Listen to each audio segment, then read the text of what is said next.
If I said to you, look, you can only cover MMA, wrestling, or boxing, which one would you pick? Hey, friendo, Steve here. And Larson. And you're watching Tom Talks Rubbish.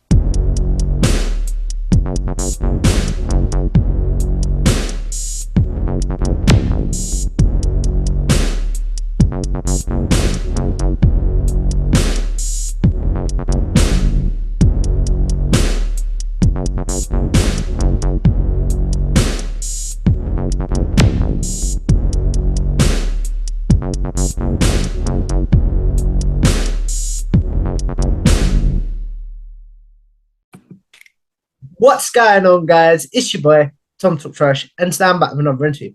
Completing Body Slam month. Last but certainly not least, I'm joined by Rami from bodyslam.net. So welcome to the show. Thank you so much for having me. I'm very excited to talk with you and to see what you discover about me or about my love for professional wrestling and mixed martial arts. So speaking of that, my friend, if we take this back, which one which one would you say you're more passionate about? Is it MMA or wrestling? And then which one do you discover first? I would say right now I'm very passionate about mixed martial arts. Since 2016, actually, when I moved to the high desert of California, I discovered it on Fox Sports 1, and it was the pay-per-view UFC 202. The main event was Nate Diaz against Conor McGregor Part 2. Nate submitted him months prior to that. Conor wanted revenge. The co-main event was Anthony Johnson against Glover Teixeira, who is now a former light heavyweight champion. Anthony Johnson knocked him out in 13 seconds. I was shocked. Oh, wow. The fight prior to that was Donald Cerrone against Rick Story. And Donald Cerrone landed this combo, which is now a highlight of not only his career, but of the UFC. Phenomenal fight. And then the main event, watching Conor and watching Nate Diaz just go toe-to-toe, throwing blows against each other for 5 rounds, getting bloodied up, cut open, and still trying to survive, which they did to the decision, which Conor won. Now they're tied to 1 apiece. It was amazing because months prior to that, I was very heavily into professional wrestling, and I still am. But Conor, I don't know if you remember, went on Twitter and started trash talking a bunch of WWE wrestlers like Roman Reigns. Oh, I do remember others. This, yeah. And at the time, I thought to myself, because I believe this was during SummerSlam, where Finn Balor defeated Seth Rollins for the championship. It was also the SummerSlam where Lesnar was announced for. He was either announced. He'd even not long had the fight. You'll know better than I will, dude. But he either was announced for UFC 200 or UFC 200 had not long happened. Is that correct?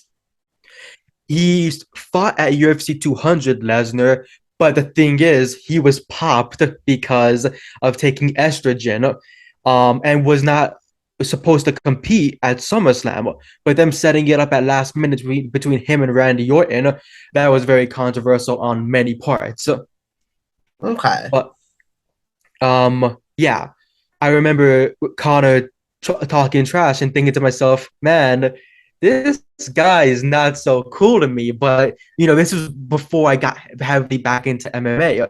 And then I'm thinking to myself, this guy is talking all this trash, and for what? He's never going to face any of these guys.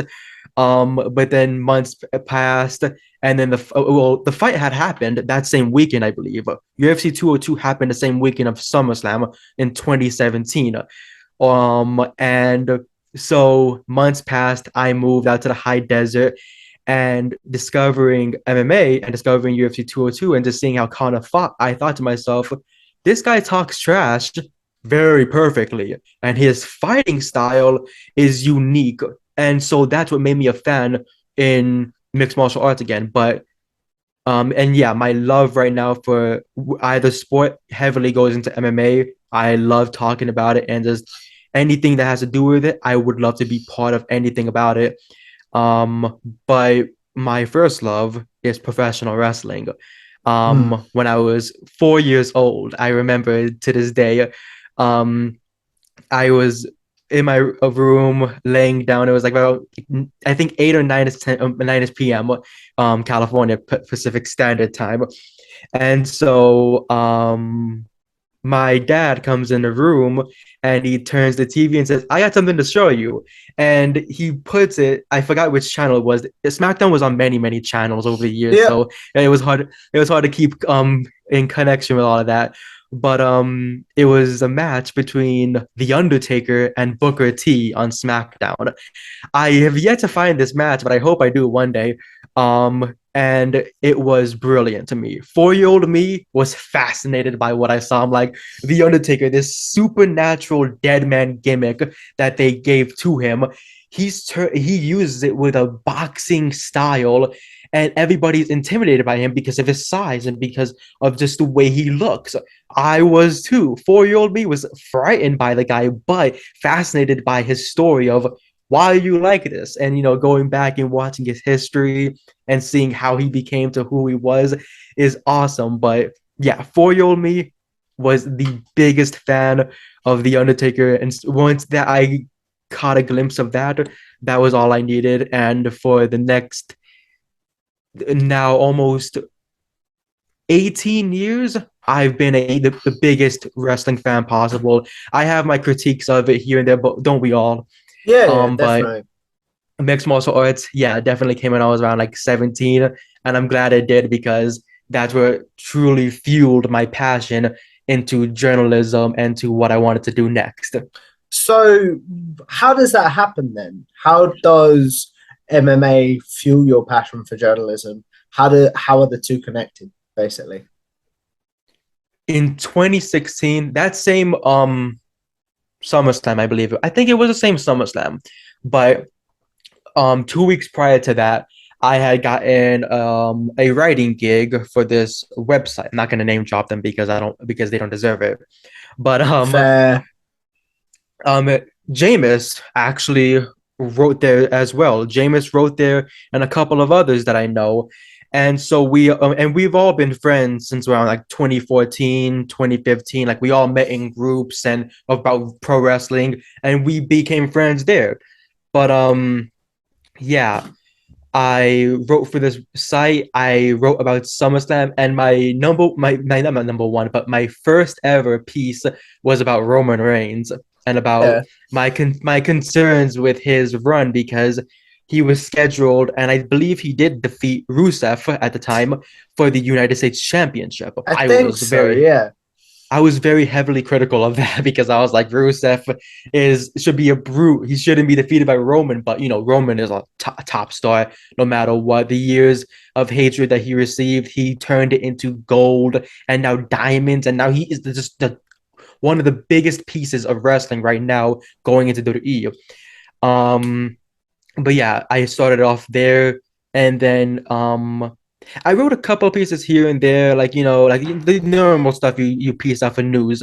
But my favorite piece came in February because that's when I finally officially moved to where I live, and it was January because I had no internet because it was very hard to get internet out here for quite some time. Um, but Access TV had a partnership, and now they do have a partnership again with New Japan. Mm. And New Japan, that's the same day that they showed the main event of Kenny Omega versus Koji Okada at Wrestle Kingdom. They showed immediately on Access TV, like a couple of hours later, around like 5 p.m. my time. And me only being hyped about the commercials they kept showing over and over, I'm like, oh Lord, because I was a huge Omega fan because of not only his cleaner gimmick, but the stuff he did prior to that. Hell, I'm a huge fan of the blow up doll match. It's very funny, It's but that actually match, really funny, isn't it? it's a great match. It's like really that blow up doll has some talent. You got to sign him somewhere. So yeah, but definitely. but yeah, I watched that match and from because it last match for about maybe almost 40, 50 minutes, I believe. It was a long match and it was emotional. afterwards, I got a little emotional watching it. Like, did I just actually, like, 17-year-old me was like, did I actually just watch this gold in front of my eyes? Mm. It's like watching for the first time, like, if you're like a fan of mafia movies, like Goodfellas, or like watching The Godfather. Like those type of movies, they get you into that category, into that group, and it's beautiful. But yeah, Okada Omega, the first match, truly made me one of the happiest, and it resulted in me writing a piece titled Kenny Omega from nothing to Tokyo Dome or to Wrestle Kingdom, one of the two. And I posted it on Twitter and I tagged him in it, just a little tag. Like, why not? He might see it, he might not. He has what do you call it? He's one of the best at getting back to his fans, and I love him for that. But I slept overnight because I posted at like 10 p.m. I'm like, man's not gonna see it. Who knows? Next morning, he quote tweets it and he puts one of the best articles I've read. Thank you so much for this. Oh wow. I was ecstatic. It was one of the best things ever because I put so much, like, heart and passion into it because I had been watching the guy for years and hoping he gets his due. And despite losing the match, it's still, you main evented Tokyo Dome. You were the first Gaijin to win the G1 climax. You're putting in all this work. You deserve all this hype. And so that piece was great. I love that piece. But the reason as to why I will not drop the site I wrote for this is because literally like a couple of days later, I was fired from the job Oh wow. for Why? no for they gave off a couple of reasons that made no sense. Like you need improvements needed. Things are needed to be done. Come back in a couple of years and we'll get you back onto this. And then the funny thing about this is that it didn't take a couple of years. It took maybe about a couple of weeks, and they came back asking me to write for them because everybody else had left. Oh wow. So Yeah. when that happens and sort of like rejection's the word I'll use when you're fired from there, do you have a moment where it's like, I could go back because I've got to pay the bills and what have you, but then I do you have a moment where you're like, I could go back because I've got to pay the bills, essentially? Whenever I did get fired, it bummed me out, and it kind of like took a bit of a dip into my path to wanting to be into journalism because I was like, I love what I write about. I could easily go and write about it on like a free blog or whatever, but that place, you get like a start somewhere and you kind of want to keep that start so like the fire never lets out. And so when that happened, it bummed me out. But being brought back in, and me being 17 at the time, and just wanting like so badly for my start to be very well, because the thing is this, I'm a very type of person that loves everything to be perfect, Yeah. but the thing is I'm very imperfect, and I always let that be known, because you can't always have perfection in this world, but what you can have is, if you're scared, do it scared type of mentality, because you never know what might happen. So I went back, I wrote for about almost a year and a half, but it started getting to where my stories and everything that I would write full in-depth stories. Like I would just put my entire heart into this, and I would get back a couple of hours later being told not to like add pop culture references, like What? you can't add any of this stuff. You can't talk about any of this stuff. I added for this fight because Israel Adesanya had defeated Robert Whitaker for the UFC middleweight championship. Super dope. So I wrote about it. I wrote about the win, and I wrote about his journey to it. And so I quoted in it saying he floated like a butterfly, stung like a bee, in the words of Muhammad Ali. I was berated for that, and I was told if I ever did that again, I would be fired. At that point, once again, it took a bit of a dip in my writing, because I'm like, okay, this is the only place I really write for. And if you tell somebody that, like, oh, your writing needs to get better because you can't be adding pop culture references, even though journalism is about being freely writing as long as you're being respectful, and that's what I'm being. It got me a little bit upset. So that was around, I believe, like late 2018, 19, almost something like that. And it came to around January, February. I was coming back, I think 2020 it was.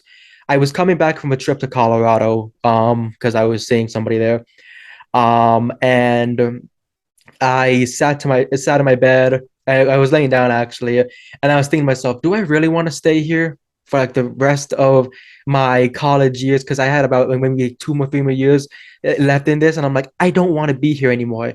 So I just wrote a letter to the entire group, and I said, as much as I respect everybody here, I feel like my talents should be taken elsewhere. Not in like the words of LeBron James, where he took his talents to South Beach, but like in my way of I want to be somewhere where I'm freely able to talk about what I want to do. Mhm. So I took my leave. They tried bringing me back about like last year or so, but I just kept declining it. Actually, I just kept saying, "I'll think about it." But you know, when somebody says they'll think about it 4 times in a row, they're not thinking about it. They don't really want to be part of the project anymore, and so that's what it was. And I lost contact with the owner to the site. I'm glad I did because it's very bitter the attitude that they have towards writers who succeed. If you were successful on that site, he was not successful. Even though it's a team job, it's about teamwork and leadership, showing your people. He didn't want to show that, and so that's his problem. That's my benefit because I moved on, and so from then Before we on, get I don't into think how you moved on to body slam and yeah. things like that, I'm just curious to know what's your fandom for MMA and wrestling at this point? What are you consuming? Um. Ooh, good question. Hold on, let me take a sip of this water. So, with MMA, I do my absolute best to catch every single thing possible, whether it be Mm. one championship, Risen, LFC, it's just anything, UFC, PFL, anything possible. By the way, I made a mistake. I said LFC, LFA, the Legacy Fighting Alliance. I know what you Um, meant. yeah, anything that I can get my hands on, I will watch. Same with boxing. I love boxing pay-per-views. Oh Lord, if I could watch Saul Canelo Alvarez and Gennady Golovkin fight, it is amazing time. Mm. Um, with professional wrestling and for like sports entertainment, if you want to add that into, um, I will say this: I catch lately, I've been watching more Raw and SmackDown. I will give it that because of the takeover from Triple H. It's you want to tune in, you want to tune in and catch these episodes and see Yeah. what happens with these new stories and new um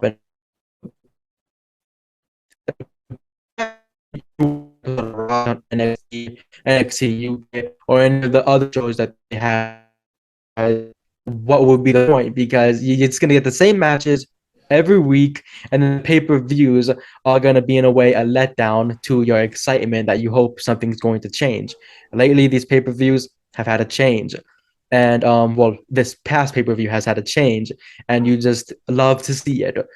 But yeah, lately my fandom for professional wrestling, I'm catching Raw, SmackDown, um, the pay-per-views. I'm not a big NXT watcher. I'll catch the highlights and maybe the takeover, but it would have to like Halloween Havoc. I'm definitely tuning in for it, but it would have to take a good card to string me in to want to sit down and watch something for that long. With me, I'm very jumpy and ipsy, so I'm always all over the place with whatever I do. Um, and same goes for like example, AEW. I catch Dynamite or I record it and I watch it the next morning before I head to work. AEW Rampage, I definitely tune into. I used to watch the Darks and Elevations, but they were very time consuming. And when you have UFC Mm. press conferences or weigh-ins or Dana White Contender Series stuff, it gets very hectic, and I don't want to burn myself out. But yeah, I'll catch the Dynamite Rampage and I'll definitely watch pay-per-views because Ooh, these AEW pay-per-views kick ass. And Too long, Impact, but they do.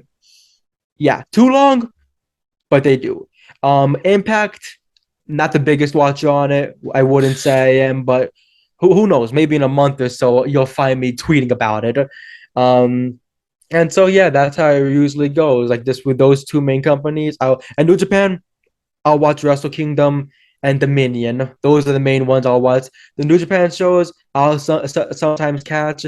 I especially love that they've made Jay White the world champion Mm. because Wrestle Kingdom is coming up in a couple of months, and I cannot wait to see who he Jeez, it main is as events well. against. Hmm Yeah. So when it Um, comes to, I am curious to know, when it comes to how you cover the two different areas, how is it different covering MMA to professional wrestling? What have you put in place? what I put in place are the predictions in a way because in wrestling, it's not predictable, but sometimes you can kind of predict an outcome of it. Like if you would say if the last 2 years Roman Reigns stays champion, it's a really believable thing.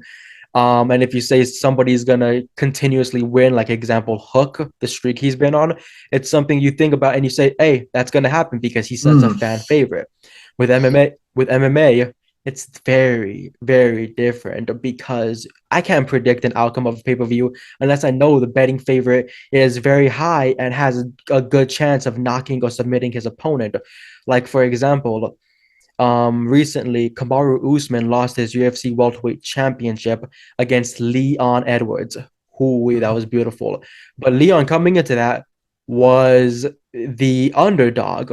I believe it was plus 350. And Usman is the favorite. Usman dominates everybody he steps in there with. He had 5 title defenses. No one could stop him. And then you have Leon in the last minute, truly the last minute of the 5th round. He lands a head kick, knocks him out cold, and wins the welterweight championship. And something you can't predict. And so Mm. that's how I drive my wedge in between the sports. I I could kind of predict wrestling unless it's like Undertaker's WrestleMania streak before it ended, or and I cannot predict MMA unless it is truly a really high betting favorite. Mm. When it comes to like you talked about avoiding burnout there as well, what have you put in place to avoid burnout from MMA and wrestling, but still maintain your fandom? I if I know a show or a card is not going to be something I want to sit down and tune into, I'm grateful for ESPN Plus or for a website to lend me something to be able to watch these events afterwards, or I'll pick and choose which fights I truly want to actually check in because I don't want to watch every like not. I get it. Everybody does watch every UFC fight night or UFC pay per view, or even same for one championship, Bellator, PFL, all of them. I can do that, but then I remember I have work at 4 a.m. almost every single day. I work until almost 2 p.m. And just you have to put in time for yourself as well. Mm. If you want to go to the gym, if you want to go for a walk, if you want to listen to an album you've been wanting to, want to go game with your friends or just by yourself, you got to put in something so you can be able to have time for yourself, but still also love the sport that you cover. And that's how I am with MMA. I mainly love to cover the pay-per-views because those pay-per-views kick ass. And I just love to tune in for mainly those, like which one is coming up this weekend. Of course, I'm not gonna get into it because we might be out of the loop before this happens, but Yeah. it's going to be fun. It's going to be amazing. It's in Abu Dhabi, and I cannot wait to see the outcome because you truly cannot predict this one. This weekend, who knows who could win? Anyone could truly get their hands on a ranked spot or a championship this weekend, and I'm very excited to tune in for it. That is something I won't be missing. And the upcoming WWE pay-per-views or AEW pay-per-views, I won't be missing. Those are the ones that you will never ever catch me not checking out. You talked about there something very interesting about not being interested in a card, you won't watch it. What if you have to cover it for work? What do you do to sort of separate the fact that it's like, okay, I'm not interested in this, but I do need to work? How do you sort of switch your work brain on? I pick it. It's like betting odds, like when you bet, you pick which fights you think are going to be fun to watch or you think are going to be a very good acceptance to your head. So with me, I, in a way, kind of pick and choose which fights I want to see. Like the prelims might be cool and the prelims might be fun. And prelims might have future stars that we might be seeing. But for me, I know I can catch that at a later time. With the main card, I know that from the first fight till the last one, it could be potential bangers or it could be fights that some people don't really want to see. And when you see a lot of criticism and you see the way that some fighters take their bouts, you know that the outcome of it. Even though I just said it's not predictable, but you can know, like, example, someone's going to grapple too much and they're going to hold on to their opponent and they're going to smother him on the ground. And if you know a fighter is a knockout striker and you know that they're going to put in the work, you're going to tune in for that fight. Like, example, if you told me Francis Ngannou was going to fight on a card, I'll tune in. But if you told me that some like black belt jiu-jitsu fighter is going to fight on a belt, but he's necessarily not going to go for the submissions, he's just going to clinch and grapple a lot, I'm not tuning in that type of sense. And it's not me dissing the sport because, example, Kamaru Usman, Khabib Nurmagomedov, Colby Covington, Damian Maia, those type of guys grapple excellently and they go down to the ground and they go for the finish.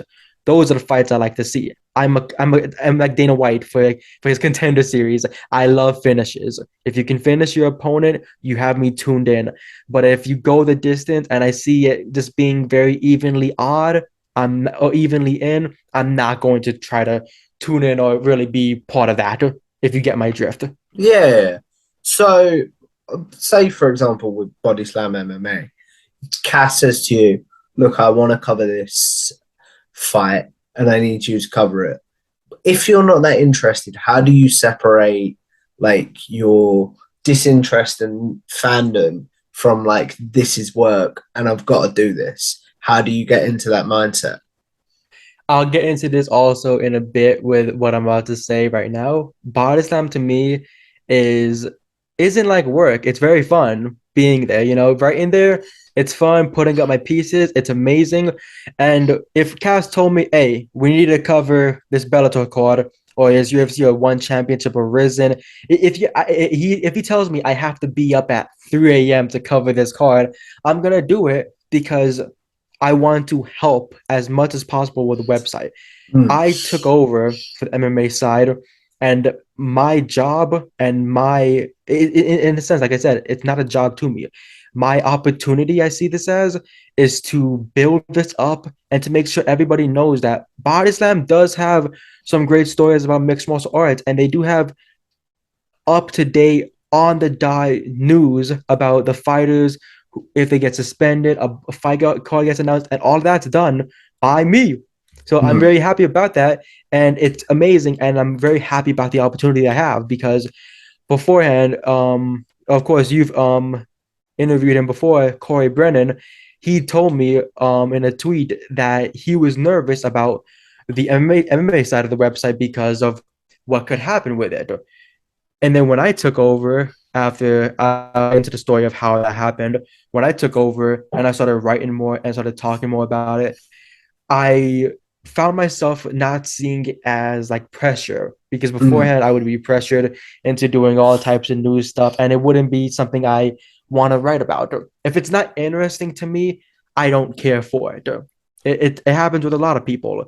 So with me, I see these fighter announcements as and exciting because it's something I get to cover, it's something I get to talk about, and it's something that I get to share with such a huge following that Cass has built and what Body Slam has built with so much of the production and so much of the output that they've had.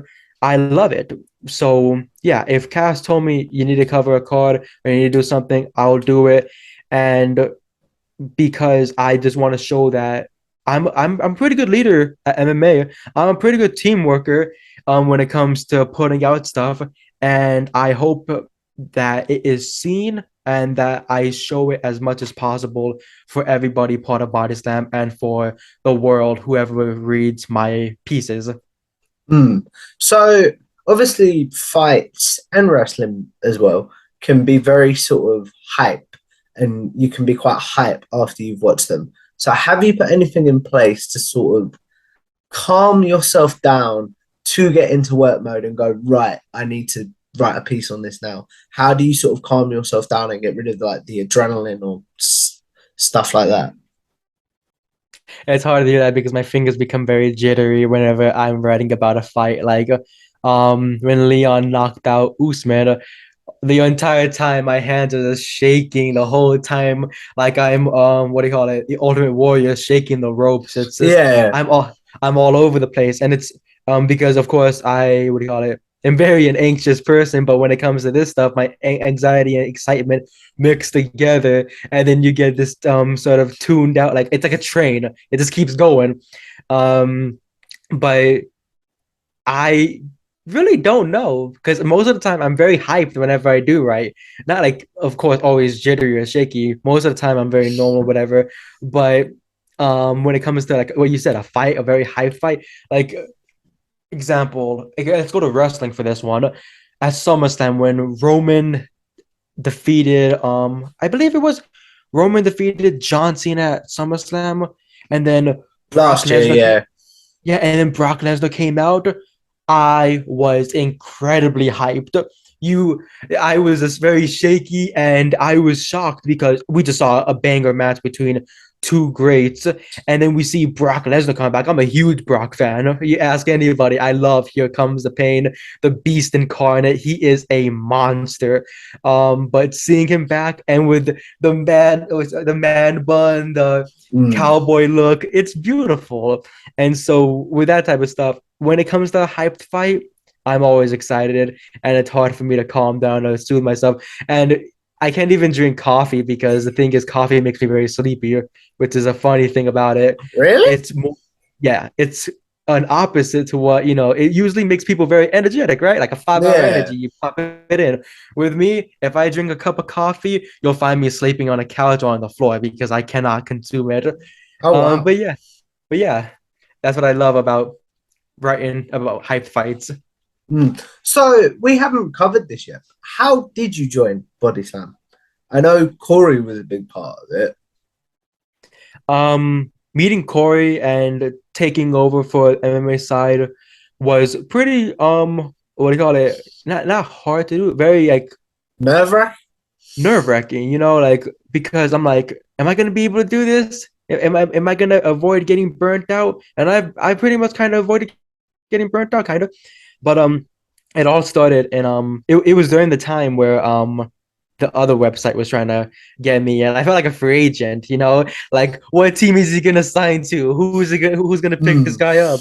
So but it was like I believe late in middle January or late January. A lot of things happened like from January 15th to the last day of January, and it was bad. But Jameis messaged me and he was the one really behind the scenes working this. Like he's good at what he does, but Oh, he yeah.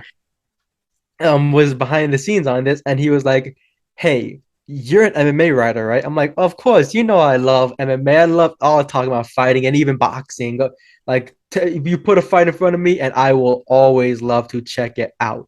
But yeah, Jameis messaged me and he said, we need someone to take over as a lead MMA writer, and I know that you can fit the job.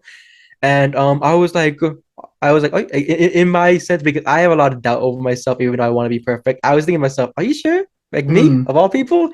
And he was very confident in his decision to pick me, and I'm very happy about it because I've been here for the past couple of since February now, and it's been Jeez. it's been perfect. I've written over 400 pieces, and I love it. But when he brought me in, I told him, like, I'll let you know my decision and everything whenever I get back. And he's like, get back from where? And I never got back to him about that because it actually did kind of get back to him in a way when I did arrive at the place. I spent in February about almost 7 days in Florida. Beautiful. Florida is Oh very yeah. beautiful, by the way. Mm. A lot of wild, hectic people, but it was very beautiful. I checked out, if you do know about this, NASCAR Daytona 500, the Yeah. opener. It was so much fun. It was Ooh. very incredible. The racing, the crashes, the people. The energy is very exciting. I can't wait to go Mm. next year. But what do you call it? Yeah, I arrived in Florida, and I think I tweeted about it, or I posted it on my story, and he must be saying, when were you going to tell me you got to Florida? Because he lives there as well. So sadly, we couldn't be able to meet up during my time there. Hopefully next year is different. But yeah, I took the time to think about my answer of what I wanted to do. And I thought to myself, why not give Body Slam a chance and see if I do or do not burn myself out? And getting the opportunity and getting this chance to be able to put out the best stories and to meet the best, or some of the best people in the wrestling media, Oh yeah. including yourself as well. I wouldn't It go that far, but I appreciate oh, that. I promise, buddy. But yeah, meeting guys like Cass, meeting Corey, being friends, of course, with Jameis and all these other people as well, like also Mark, and just I can name off so many people I've met in the past couple of months that just make me very happy to be part of this, because they also give me the energy to write this, because I see what they put out and I think to Mm. myself, all right, let me help out, let me get in a hot tag and put some stuff out, and I love it. um, and so yeah, I've been writing since February. My first piece was for the website was Rafael dos Anjos being pulled from his fight against Rafael Fasiv, which we finally got to see Mm. months later with Fasiv finishing Dos Anjos in the fifth round. But I was very excited to write that, because I remember James sent me the tweet like, "Hey, you should cover this." I'm like, "Hey, you're right." Um, and so yeah, 400 pieces later, I'm still in my first year, and I'm very, very happy to see what happens in the future, because I have a lot planned for big projects, and I hope that a lot of people stay tuned for that. Yeah, definitely. So, if you look back now, do you ever think about the version of yourself that said no to Body Slam? The version of myself that says no to Body Slam is not the person that he is on Twitter. Like the very like because before Body Slam, I did not tweet as much as I wanted to. I looked at my analytics, and I've become recently interested in seeing my analytics lately, because I'm like, huh, what happens when this stuff happens or this stuff shows? And so in a comparison, in December of last year, I tweeted 15 times. I think it was just for like maybe a Lakers, Mavericks, or a Mm. UFC card or whatever. But excuse me. But yeah, when I let me get back into that. When I do picture myself saying like no to it, you wouldn't see like last month or the last 3 months tweets from me that I go all. I've tweeted in the last 3 months over 1,000 times. Oh, jeez. Like, and it's like 600, 600, 600. Every month I tweet about 600 times.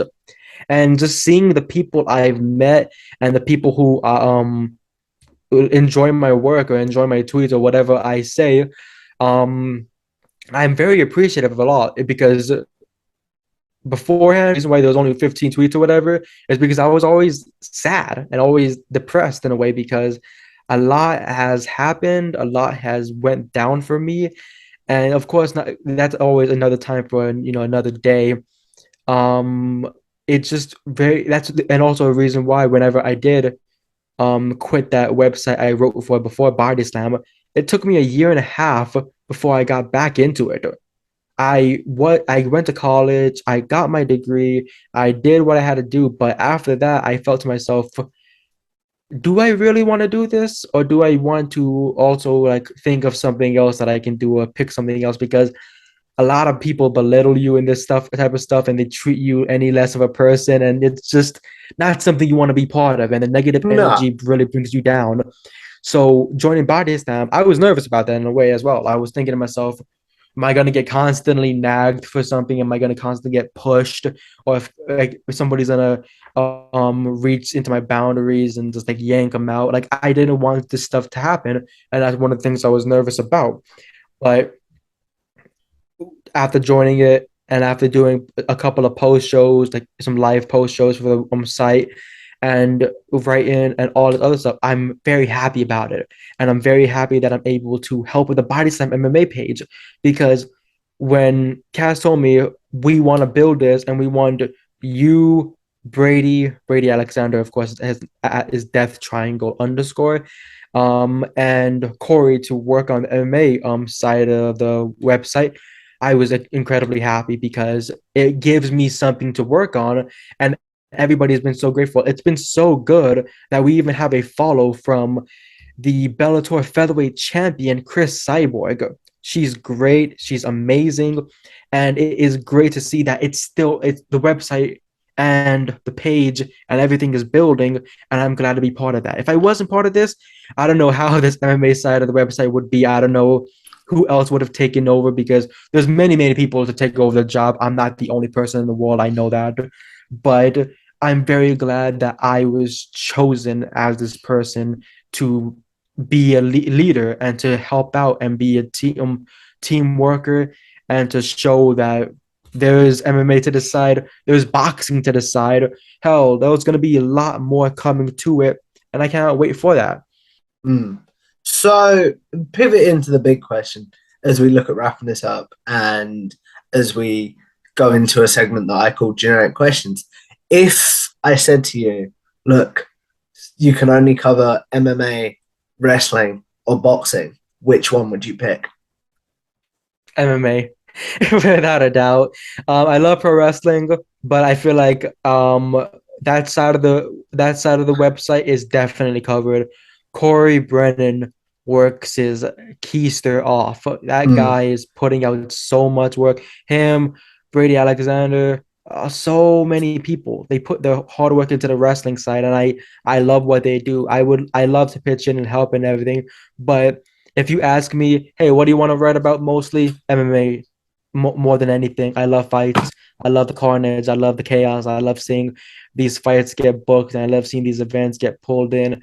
And I hope to be part of these media days conferences soon. And I hope to be able to get my foot into the door, and hopefully one day my dream job being a UFC commentator. But we Ooh. we we never know how that could turn out, but it's always a goal of mine to reach for the stars.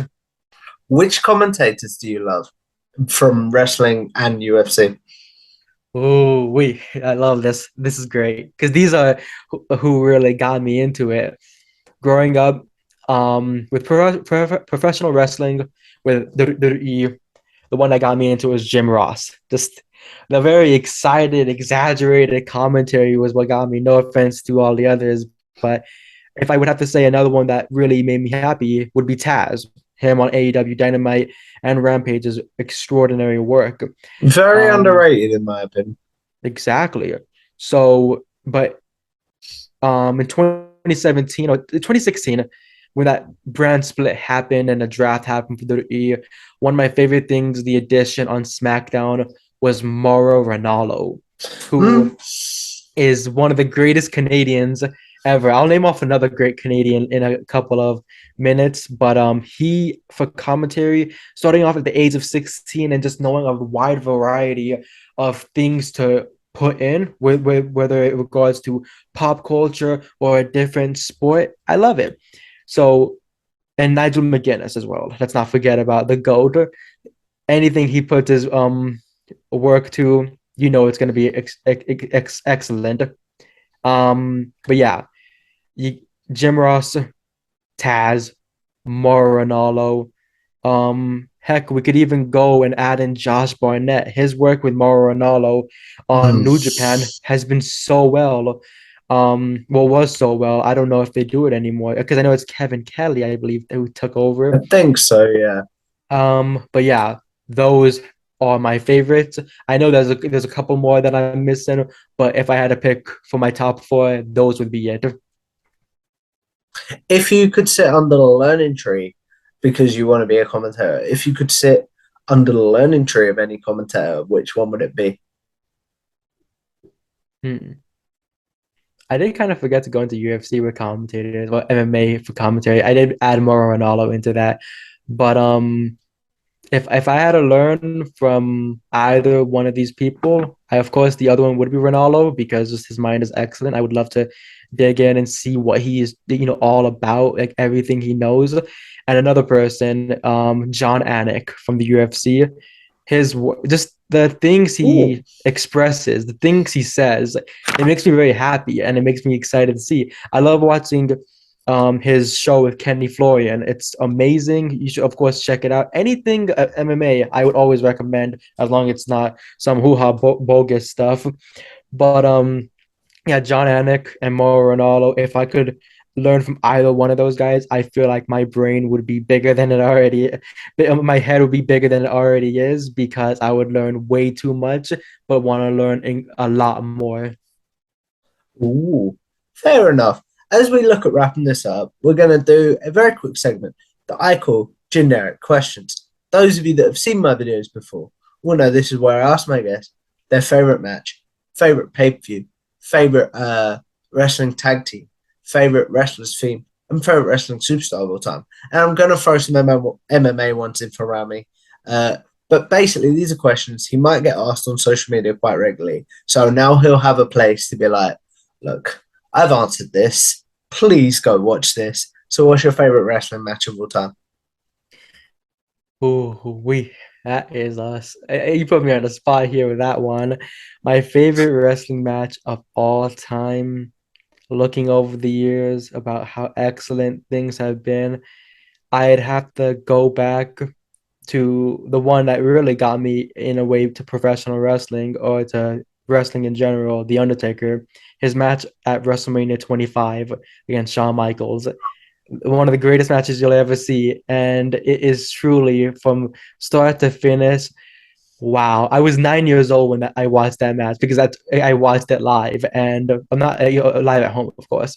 And just watching it, I thought the Undertaker was gonna get counted out when he went So did for I. that dive and his head hit the ground the way it did. I'm like, does this guy have a concussion? I don't think this guy should be in this match. And he went in there and he kept kicking ass.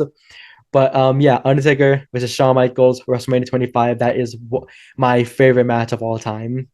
Favorite wrestling pay per view of all time. Oh, we. Hmm. Whether I pick WrestleMania or Survivor Series, they all link back to Taker, which is funny.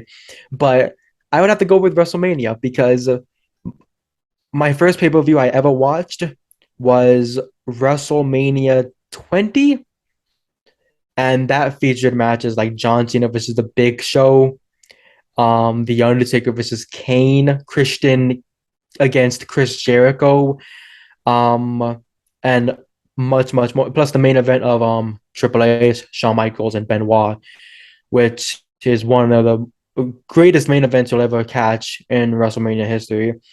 But yeah, that would be hold on.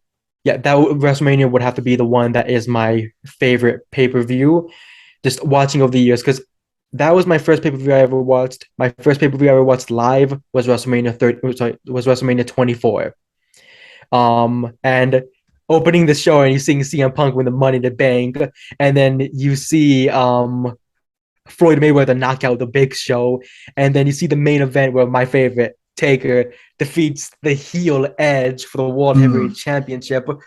It it's 10 out of 10 to me. It will always live in my memory, and it will always be something that I look back on, and I hope to show one day my kids and other people as well.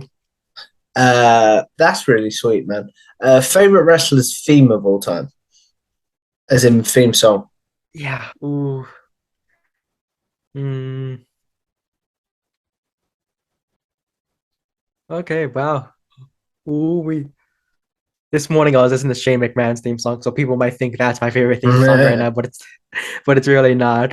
Um, because there's like Shane's, there's John Cena's, but if I have to pick one that like truly gets me out of my seat and gets me very enthusiastic, one of my favorite Canadian Syrian pro wrestlers of all time, Sami Zayn. I think he is all time just one of my favorites.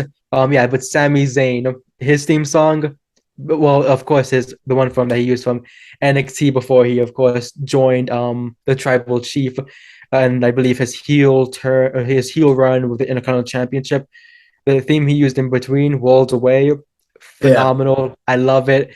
And I hope to one day see it live if he ever does go back to using it because I'll be out of my seat loving every single second of it. Favorite tag team of all time. Favorite tag team of all time. And these questions just put me on the spot and I love it. Uh the first tag team I ever saw was Paul London and Brian Kendrick. One of my favorites, of course. But if I had to pick overall, like just the team that I would always root for, it would have to be the Hardy Boys, Jeff and Matt, and just the extreme that they put into every single big stipulation match that they're a part of, whether it be against each other or with each other.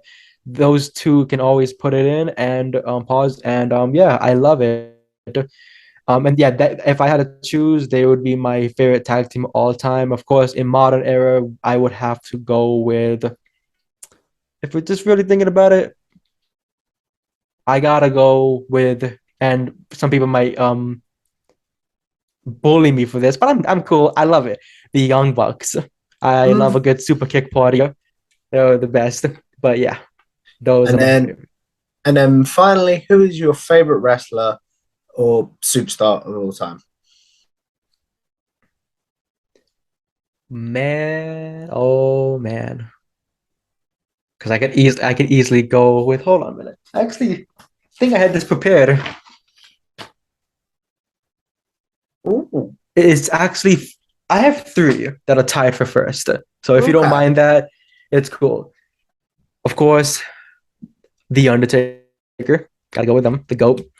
Second, the man who, is the franchise, John Cena. Yeah, people thought I was gonna say Shane Douglas, didn't they? Yeah. But I did not. And third, of course, in because of him wrestling in this modern era of professional wrestling, Kenny Omega. Ooh. You put that man has put on so much work. I love it, and I cannot wait to see him back in the ring. I cannot. I hope it's soon. Hopefully we get him back and the Young Bucks back because I need to see more super kicks. I agree. It's been too long. But as we wrap this up, we don't normally do this, but I'm going to add some quick MMA ones in there. Who is your what is your favorite MMA fight of all time? Favorite MMA fighter of all time, man. Ooh, wait, hold on. This had to be somewhere in here. Yeah, I have three. Of course, three as per usual.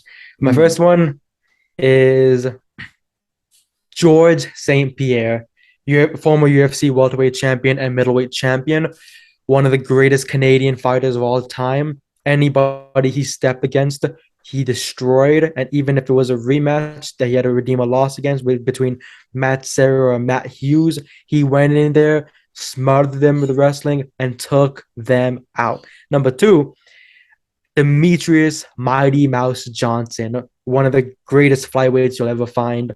And after losing his flyweight championship in the UFC to Henry Cejudo in a rematch, and he was traded to one championship for Ben Askren, everyone really didn't know what to expect with Demetrius' future. Will he be able to handle this? Will he be able to be the same beast that he is?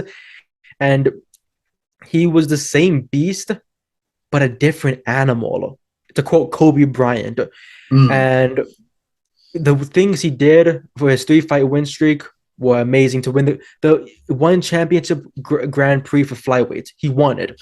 So when he fought Adrian Maros and lost that shot at winning the flyweight championship, I was a little bit hesitant. But when he came back recently at one on Prime Video 1, and he beat Moraes the same way that he was finished in, I will forever hold that as one of the greatest championship wins of all time. So yeah, he's number 2. And number 3, the man who truly brought me back into the sport at MMA in 2017, Conor McGregor. He might be very controversial, might be very iffy, but truly one of a kind fighter and someone that will be in the UFC Hall of Fame. And then as we wrap this up, Rami, the question I end all my interviews on is with YouTube, with podcasting, with social media in general, we're all sort of going to live forever in some sort of very weird way. So what is one piece of content from your good self that you want to be remembered for? And then what is one piece of content that you're like, if you could forget about that, I would appreciate it. I feel like my first couple of pieces that I wrote for that site, which I don't think you could find it anywhere at all. All those pieces, throw them in the trash. Please burn them alive. But there was one piece though that I did do. It was in a way a breaking news piece. Because it was a trade between Ben Askren and Demetrius Johnson between one championship in UFC. Writing that, it got me a lot of people talking about me for a minute, and it made me very happy, made me very excited, and that's what truly drove my drive for MMA for that. And if anyone does ever find that piece, I hope they go back and read it and check out what I did and what I added, because at that time, one of the greatest trades ever, because you did not know what to expect, and what we got was something that was hard to predict. But yeah, and so that piece, my Kenny Omega piece, I would love for it to be remembered, because of course Kenny loved it, so why not? And for number 3 piece, I don't know, it's up in the air actually of what I truly would like that to be. Fair dues. So as we wrap this up, where can the good people find you and or your content? Of course, you can find me on Twitter at who else but Rami. Very easy to spell, very easy to find me. Give me a follow. I always follow back. And I would love to get connected with a lot more people. You can also find me on Twitch at Who Else But Rami TV. Shout out to Rob Dylan for that great app. And you can also find my work at bodyslam.net. I write a majority of the MMA pieces. I might chime in here and there and throw out a wrestling piece, but if you need your updates on MMA, whether it be UFC, Bellator, PFL, Risen, One Championship, and even boxing, whether it be the heavyweight division, light heavyweight, middleweight, welterweight, cruiserweight, all sorts, I got you covered forever and always. That's where you can find me at, and that's where you can check out all my work. I appreciate any feedback. I love it all. It's well worth doing, guys. So if you guys like this video, make sure you like, share, and subscribe. Tom Talk Trash. Follow me on Twitter at Tom Talk Trash. Follow, as Rami said, bodyslam.net for my show with Cassidy Haynes, the Rest Watch podcast, and follow the Rest Watch pod on Twitter to help us pick the match that we're going to watch every week. And I will see you in the next interview. A goodbye.